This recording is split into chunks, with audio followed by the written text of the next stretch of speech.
Grand Rising family, greetings, good afternoon, good evening, depending where you are joining us from in the world. My name is Naamele Asante-Armar, and you are watching us live on the discussion of female genital mutilation and its harmful effects.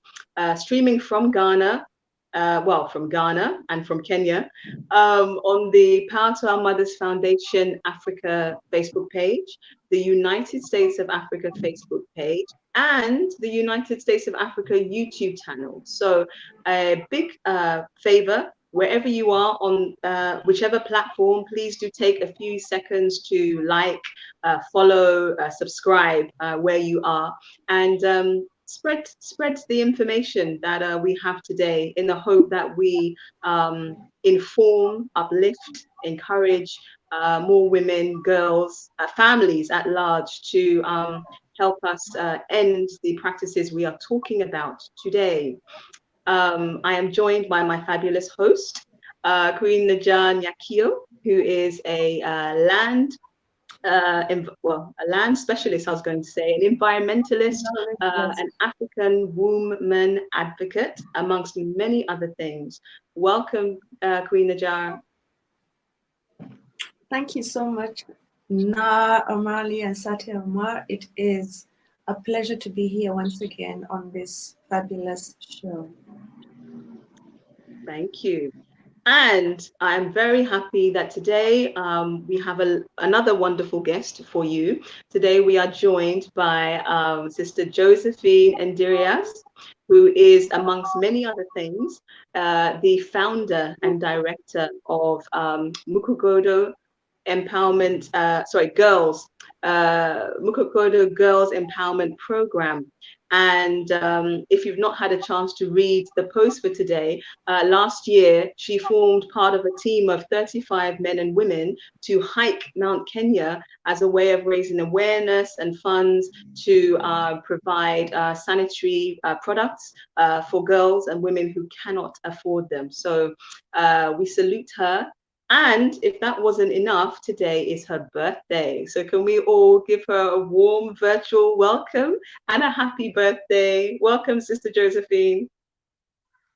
Thank you.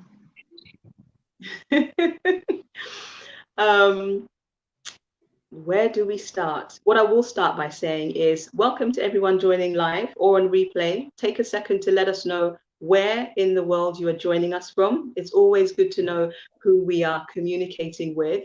And in case you haven't had a chance to do so already, in the post that was to schedule this live, if you want to catch up on some of the episodes that we have had before on this topic, especially the ones we had in November, December, there is a link to the series. So I strongly recommend you go and watch those. So today we are talking about ending retrogressive practices in Kenya, of which female genital mutilation is only one, unfortunately, that it's one of a few. And so, Sister Josephine, if we can start by just allowing you to introduce yourself to the audience and let us know a bit about the work you're doing in regards to ending retrogressive practices generally, and then the female genital mutilation that we're talking about today. Thank you, Sister Angela and Naja. I'm honored today, and Happy New Year to all our viewers.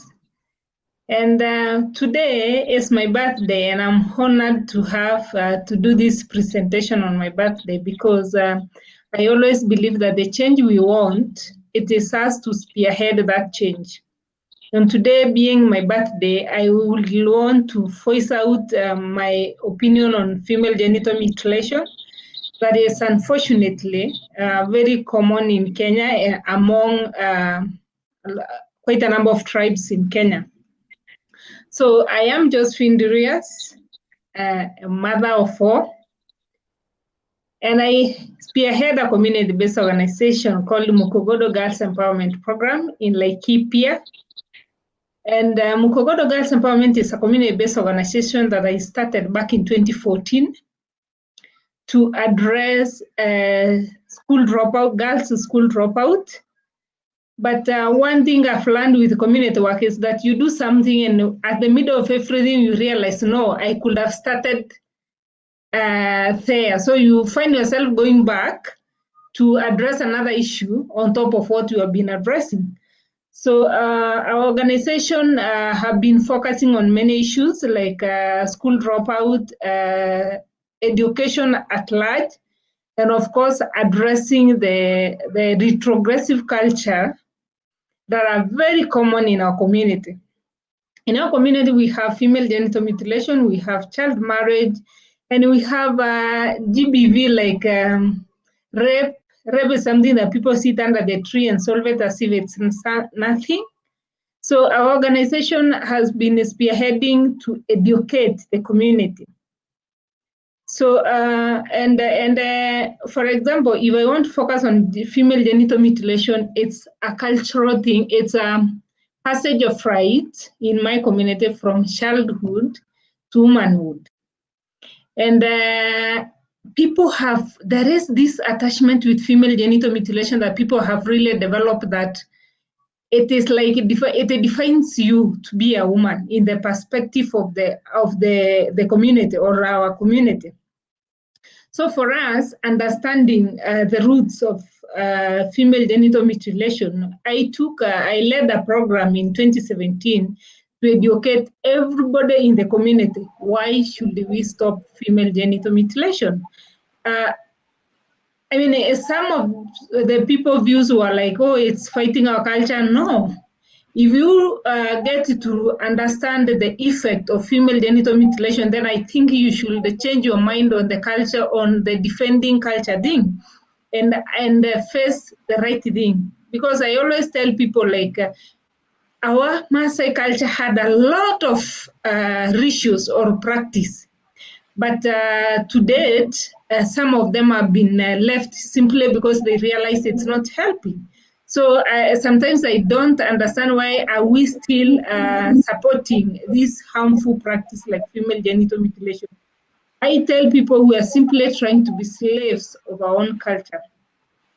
So female genital mutilation is ideally it's tampering with our genitalis and in our community, because as you know, there is a lot of types of female genital mutilation, and my people do the clitorectomy, where they do away with the clitoris. So, and that's initially, they used to do a big celebration, and everybody comes from the society, they celebrate, and it is sent a signal to the society. It is sent a signal that in that family there is a lady ready to get married. And to you as an individual, no matter the age, actually in my community, when they do the cut, they tell you, wake up, you are now a woman. So even if you are 8 years, you are now a woman. And I find personally it making our children as young as 8 feel like, yes, I am a woman, and you change your perspective, you change your behaviors, and even in school, it's affecting our education. And to the men of the society and the issue of child marriage, they're like, wow, in that family there is a new young marriageable lady. So it's a song that I tell people we sing until we end female genital mutilation, because it is wrong. It has 101 damages to us, physically and mentally. Wow, and that is yes. Sorry to interrupt you. I just wanted to stop because no, go ahead. Already there's so much in what you just shared. So forgive me if I missed the community, the specific community you were talking about. Oh, Maasai in Kenya. And what you're saying is that this practice of female genital mutilation, it is seen as a rite of passage. And as such, in performing this rite of passage, at the end of it, what we're saying is that this rite of passage, that in your community, not yours alone, but we're talking about your community, involves removing the clitoris with a blade or some other sharp instrument. The result of that, or at the end of that, there is a celebration. Is that what you're saying? Mm-hmm. Right. Yes. Okay. And it's actually a big occasion. Okay. So I really want the audience to note this. Last week, we heard from one of our guests last week was sharing with us about the realities, the harsh realities of a girl who goes through this practice. And the fact, for instance, that once they have been cut, that their legs are tied together, if you like, to make sure that they heal well, and they still have to walk. That's the very short version of what we learned from last week. So I'm just highlighting the fact that to go through all of this, but that this is seen as a celebration. I mean, how long, do you know how long it takes for a girl to heal from this kind of, this practice, from the actual cutting and everything? Traditionally, ideally, it's when the cut is done, the girl is sort of given an off of duties to rest and heal, probably 3 weeks or so. But they tend to lower the duties that a girl play in my community during that specific period. And unfortunately, that is being a bit reformed, because initially you are cut the same day and the following day you are married off. Really? But lucky enough, with this era of education, then we have a privilege of your cut and then you stay to heal at home. And that's why they have moved these ceremonies to holidays, during school holidays. So they've moved them to school holidays to allow girls to undergo this process and heal before they go back to school. Yes. Okay. And in your community, is it I'll say so in your communities, what you're saying is that this practice, the belief is that this practice they go through to make a girl marriageable material. Is that fair to say? Yeah, I mean, all they say is that you are now a woman. To them, that it's a symbol that you are mature enough to be somebody's wife or to take the responsibility of a woman in a society. Okay. I have so many questions. Queen Najar, if you do have anything that you want to say, but before you do, the one thing that I want to ask is that I just want to make it clear that through this practice, a woman or a girl, usually between like 6 and 12, although we have heard of girls being cut as young as 3 years old. So in this practice, they are cut, they are mutilated, and they are losing a part of their original anatomy that they were born with, that we have heard in previous episodes, the key function that the clitoris plays as part of a woman's reproductive system. But somehow this is eliminated and she's now seen to be a woman. So my question is, how does one feel that they have now become a woman when they have lost a part of themselves? I think back in 2017, when I did the advocacy in FGM in my community, I keep on asking the old elders, I mean, what was the genesis of female genital mutilation in my community? And one of them said, like, men in my community used to go to a raid or cattle wrestling for long distance.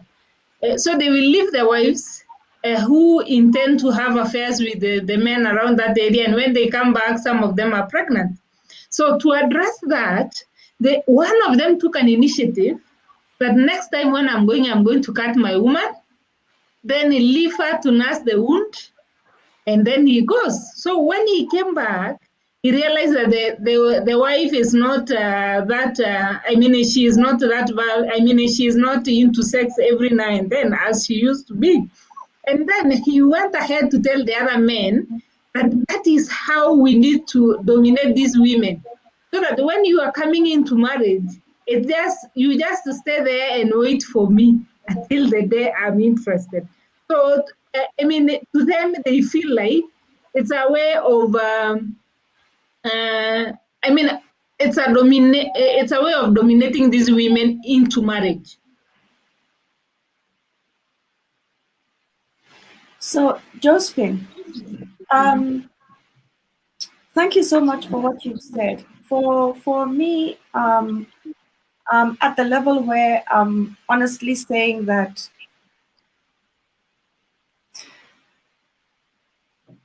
the woman is not the one who is at fault if they do not want men to have sex with their wives. They should cut off the penis of the man who impregnated the woman. I think that would be fair. But let's not go there, because I know a lot of people are going to say, no, it's the woman who is the issue. But in reality, the woman is not the issue. Because the truth is that the womb was made for bearing kids. That is the womb function. So if you put a seed in there, what will happen? It will grow. Yeah, it will grow. So women are supposed to be set aside, but their parts are not supposed to be cut. But what I want to ask you, Josephine, is this tradition, you say that it's still going on today? Mm-hmm. Yeah. Though it's under the carpet now. No longer celebration, but it's happening under the carpet. Okay. In terms of numbers, among the Laikipian Maasai, how many girls are circumcised per year?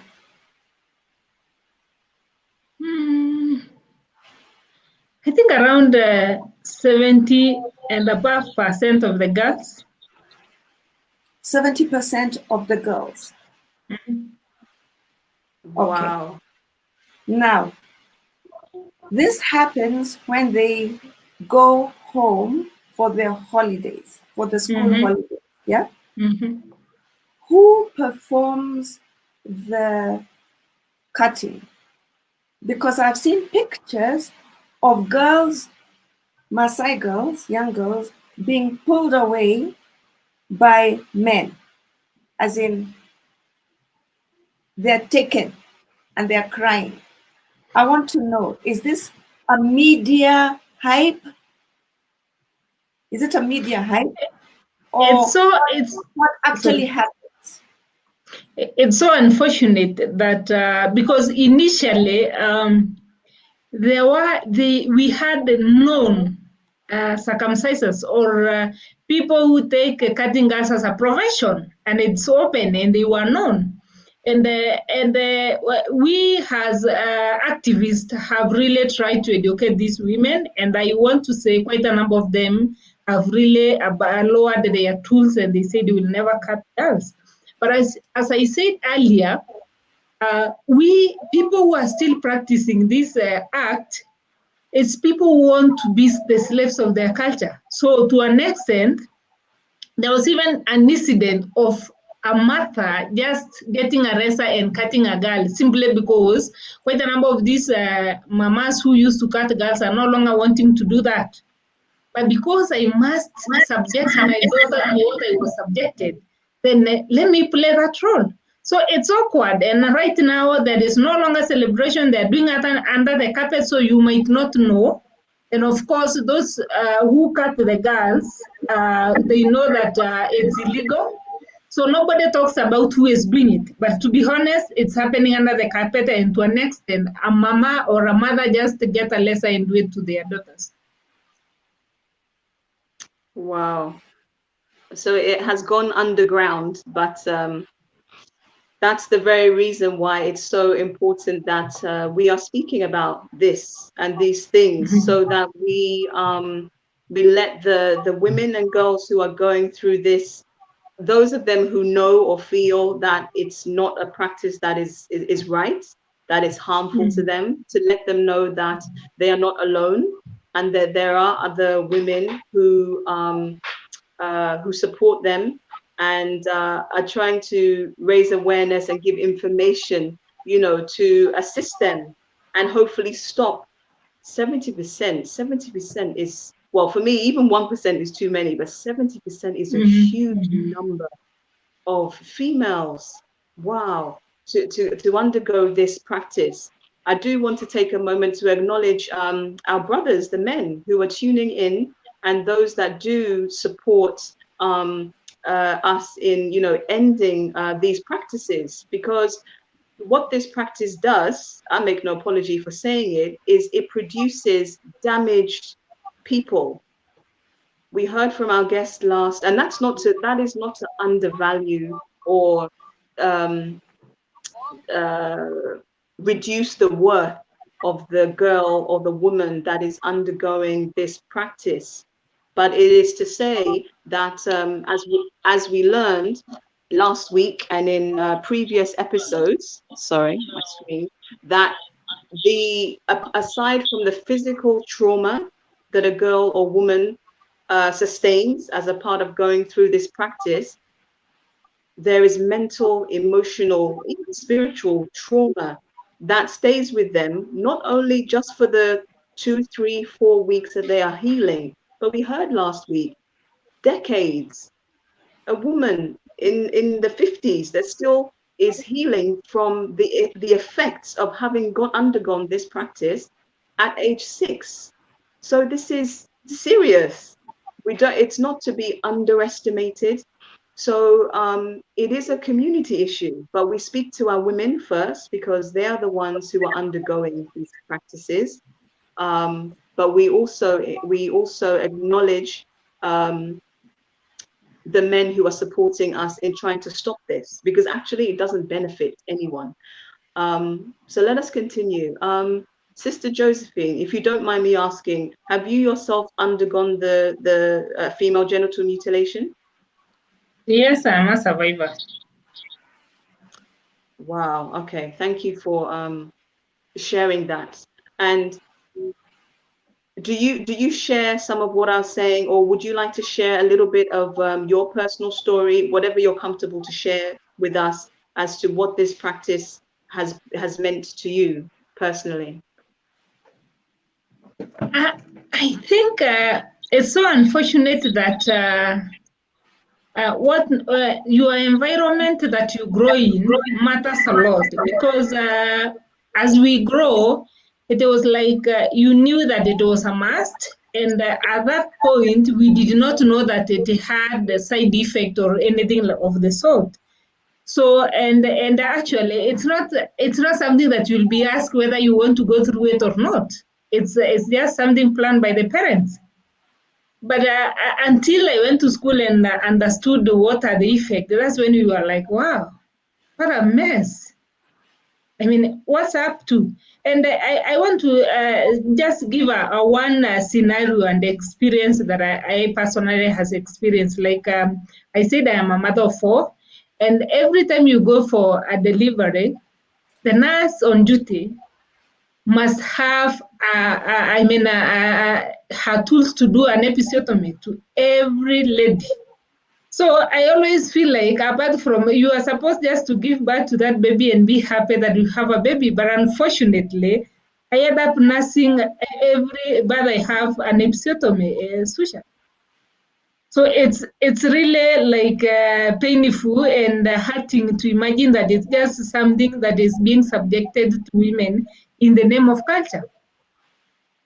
Yes, so it is the perspective, the wrong thing that when you are growing, you are told, like, this is who you are at this age, this is what happened, and you follow because blindly, we did not know. But now, my heart bleed every time I see girls being subjected now after all the information they have. Somebody was saying, like actually last year, end of last year, when I was distributing sanitary towels, I went to a school and I was talking to these girls, and they were telling me that we are being subjected. I mean, we must go through FGM so that we get men to marry us. And I was like, oh my God, I want a man who will marry me before knowing what is in between my legs, you know? So it is us to sing this song until these people change their perspective. Wow. So I was actually going to ask you, are there any programs for girls who have undergone the cut after they have undergone the cut within their schools? Because you said that it happens during the holidays, then they go back to school.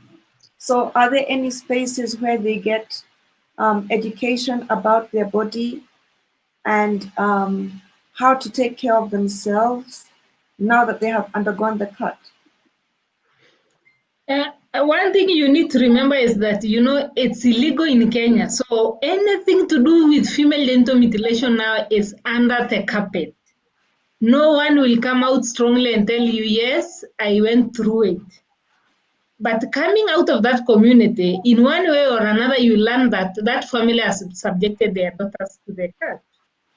But honestly, nobody. I mean, it's like when you go to a place and ask people who has HIV, everybody will say like, no, I don't. That is the same case with FGM in my community. What you're saying is that because it is illegal, the girls themselves who have undergone the cut have no regress to address themselves and their bodies. They have nowhere to go.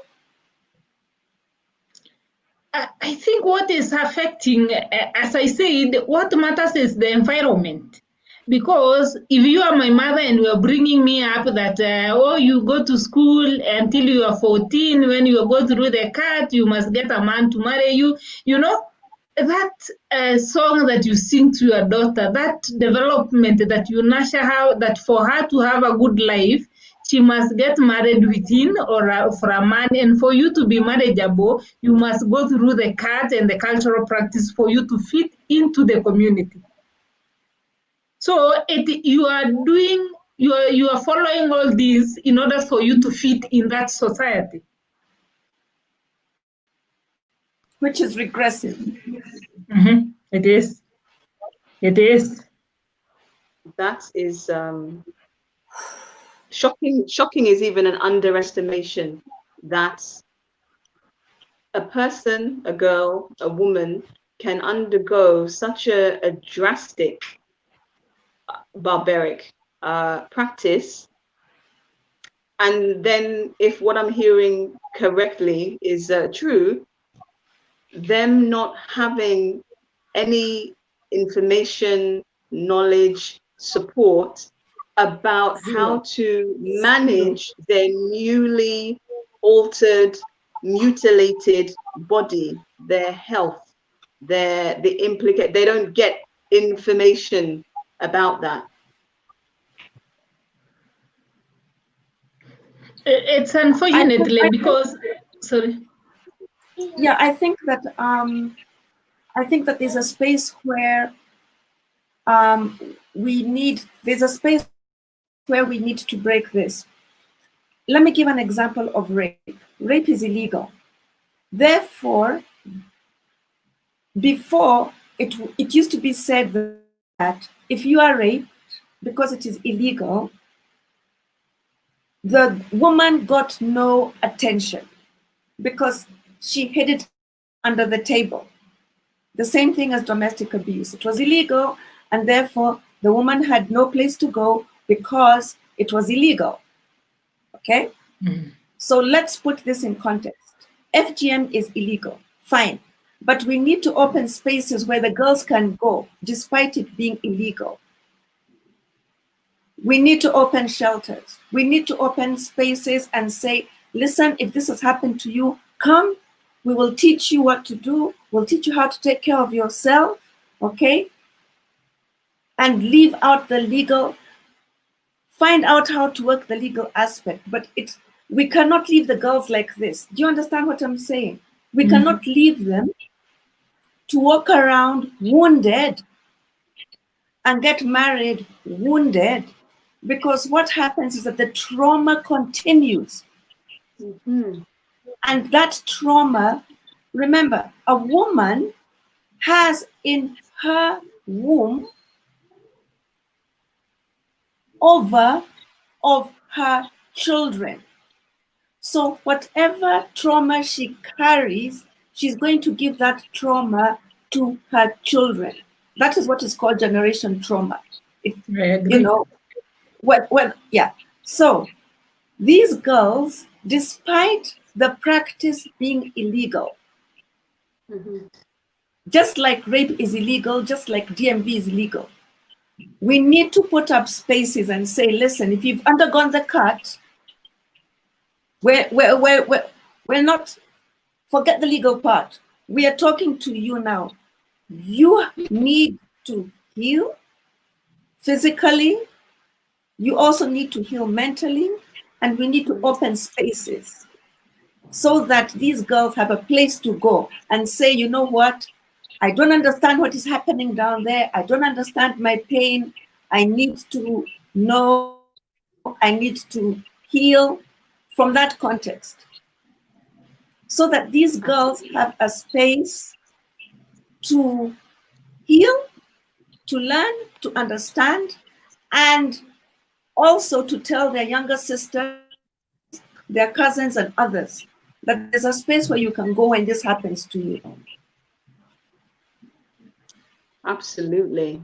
And if I can just add, hammer home the point about the generational trauma that Queen Najar, you were saying, it's the fact that, like you said, when a girl child is born, she's carrying the ova of her children. So it is affecting generations plural. When the woman is pregnant, she's carrying her child is carrying their potential children. So the line just continues.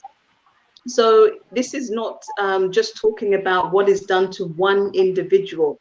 Any woman, any girl, yes, any woman, any mother, potential mother that is affected traumatically, she will affect a whole nation. This is why we say, at least in Ghana, when you educate a man, you educate an individual. When you educate a woman, you educate a nation. That is why. So when you take one woman, we have to treat one single girl, one single woman, each of them, as if they are a whole empire, because this is the pain that we are perpetuating over and over again by ignoring what it is that they're going through. So I just emphasize and repeat exactly what Queen Najar says.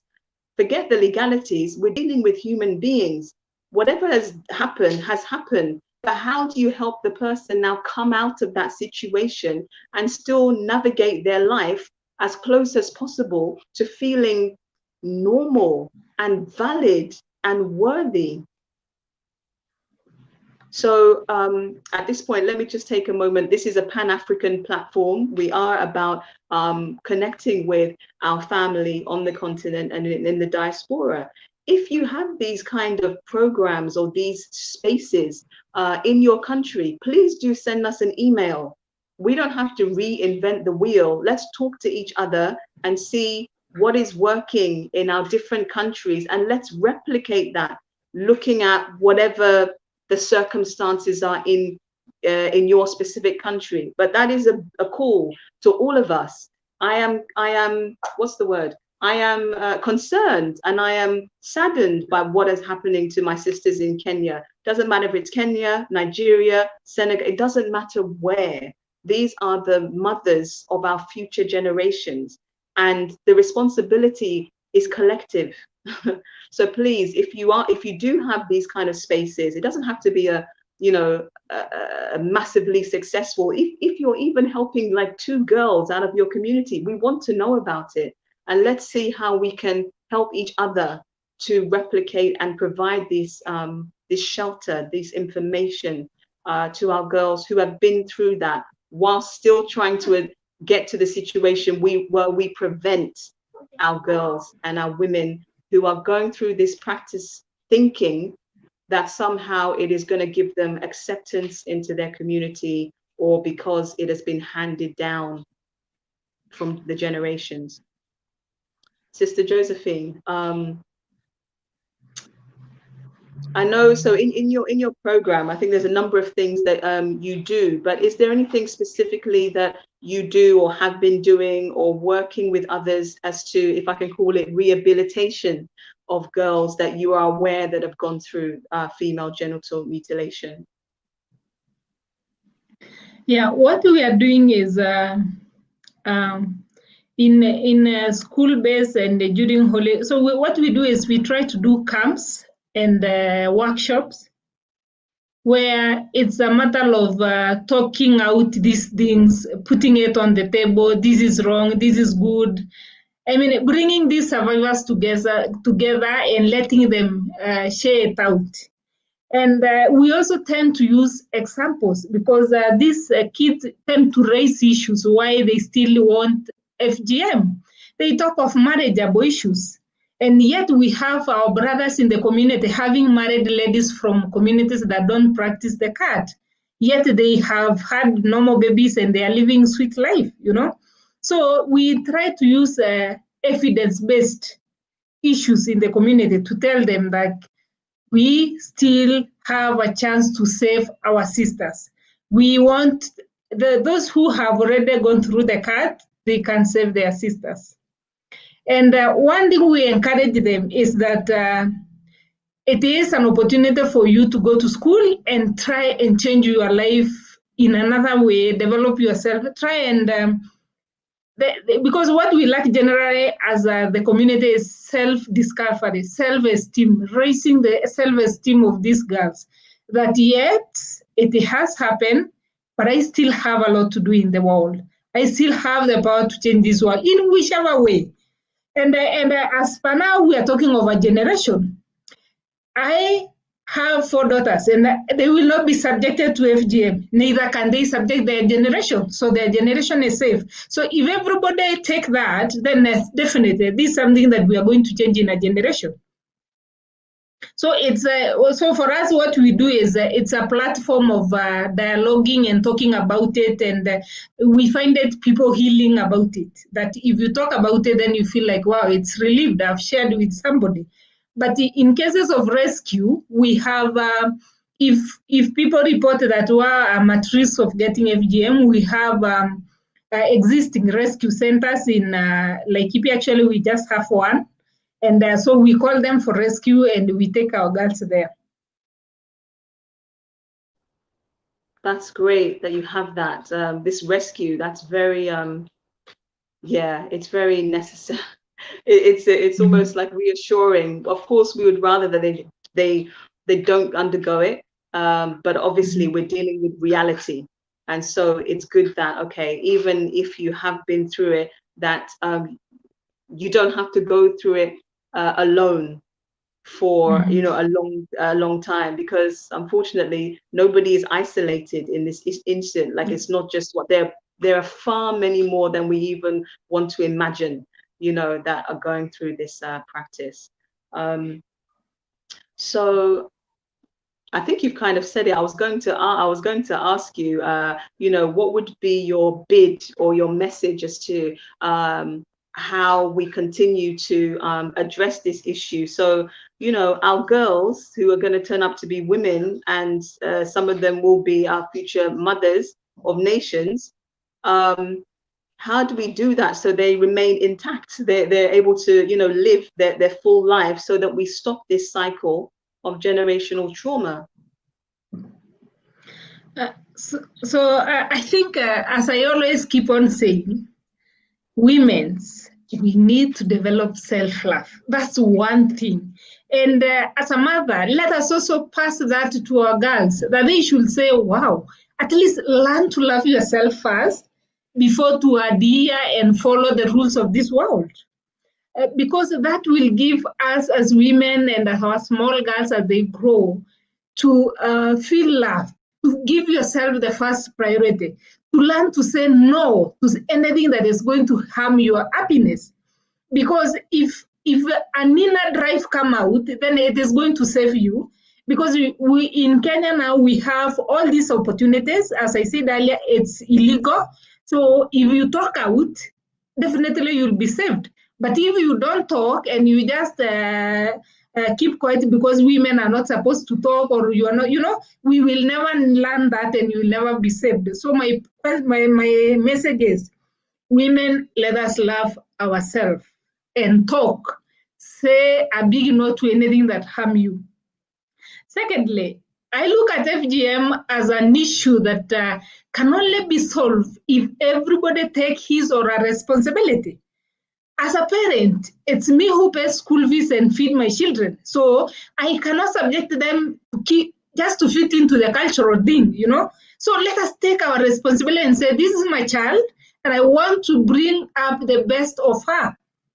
And because I have learned that FGM is illegal, and I mean, it's not just illegal, it's harmful, then my daughter is not going to be subjected to anything that pain her in my presence or in my knowledge.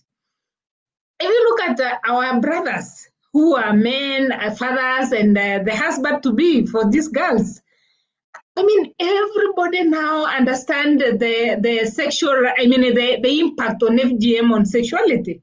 So, come out strongly and say yes. We are not going to marry girls. We are going to support and marry girls who have not gone through FGM. Because I think, I always tell people that sometimes if my life is at stake, then for God's sake, I don't need a man. So if somebody just want to marry you simply because you are circumcised, then please, you don't deserve that man. You deserve better than that. So let this man come strongly and support us. I'm calling them he for she. Come out and help us. Let's have a sweet life also as women. And also as rights. Let's stick on what favors us. Women, let's enjoy life. And we cannot enjoy if us ourselves don't love ourselves. Love starts with you, then the world can love you. Thank you. Wow, that's a powerful message. Thank you very much, Sister Josephine, and happy birthday again from us all here. Sister Najar, what would be your parting message for today? Anything that you feel is important to share that you haven't yet had the opportunity to? What I'd just like to ask Sister Josephine is there any way that we can help you? Please put all your requests down. There are a lot of people who are watching and who will watch. And is there any way that we can be of assistance? Because we all have many talents, we have different talents. Maybe we don't have money, but maybe there is something that you are, that you can identify, that we can help you in this furthering your program.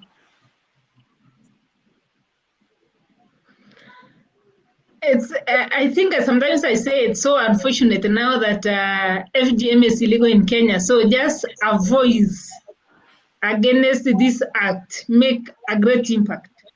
And having because I tend to believe, and I keep on saying, it's we still have female genital mutilation in the community because we are tending to be slaves of our culture. And when people come out and talk about how slavery, if you read the books about slavery, it's a life of never being happy. And that is where we are still sticking. So opportunities for people to come and share stories and talk, and so that people can just open up and relieve these things. Because our mothers are still subjecting these girls simply because they went through it. So it's a generation thing that continues. I went through the pain, so let me pass the same pain to my girls so that they can be women. So I will say the support we need in the society is talking until people change their minds. Thank you. Wonderful. It's been a great opportunity speaking to Sister Josephine and also Sister Najar today. We can't talk enough about this, and I'm going to address this point. It's not the first time that it's come up, and it's important. There are many things that we as Africans are facing, whether we're on the continent or in the diaspora. Lives are being lost, unfortunately, left, right, and center. We don't even hear half of the things that are going on in each other's countries unless we talk to each other, because the media is not really for us. What I will say is that talking about these kinds of issues, and we're specifically talking about female genital mutilation and other issues that affect girls and women, has a very wide reach. We do not wish to say, and I'm speaking on behalf of Global Pan-Africanism Network, Queen's Club, and Power to Our Mothers Foundation Africa, the mothers and the mother figures, we have at our core the preservation of life. That is what we do. That is what we are about. And there's no coincidence why we call our home Africa the motherland.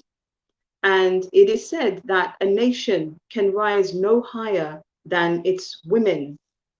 And so when we seek to address these issues, are we saying that we are more important than others? No, but we are working with Mother Nature that tells us that if the mothers are not well, none of their children are going to be well anywhere. And we are living this experience as Africans.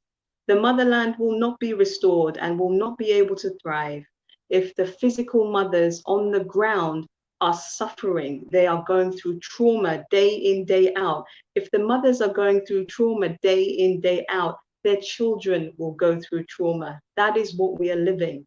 So by assisting us, by doing your part and taking your responsibility to help us not only put an end to this retrogressive, harmful practice of female genital mutilation that is affecting our girls and our women, you are helping to restore the motherland to her former greatness. Because where you find a mother, you will never find her alone. She does not leave anybody behind. So once again, I thank you all for joining us today. As Sister Josephine has said, Sister Najar has said,